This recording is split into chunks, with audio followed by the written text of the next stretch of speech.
అందరికీ నమస్కారం, షాలోం, వందనాలు మరియు అస్సలాము అలైకుం. నా పేరు Noma Sudheer. Welcome to Fact Message. మతోన్మాదుల గురించి రాజ్యాంగం ఏమంటుంది?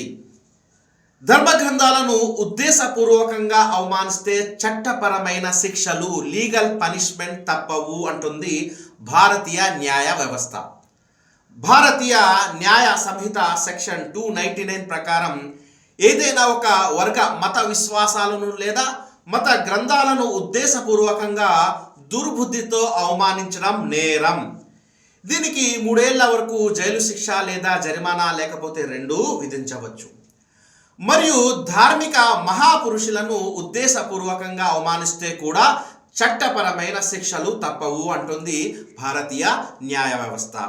భారతీయ న్యాయ సంహిత సెక్షన్ 196 ప్రకారం ఎవరైనా ధార్మిక మహాపురుషుల గురించి విద్వేషపూరితంగా మాట్లాడి వివిధ మత వర్గాల మధ్య శత్రుత్వాన్ని పెంచడం నేరం.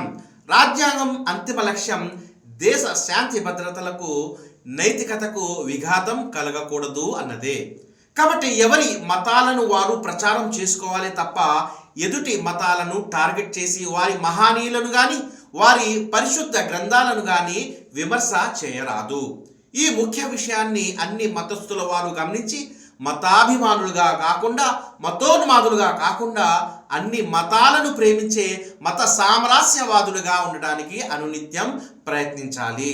తద్వారా దేశం వికాసం చెందుతుంది, దేవుడు మనల్ని ఇష్టపడతాడు. జై హింద్.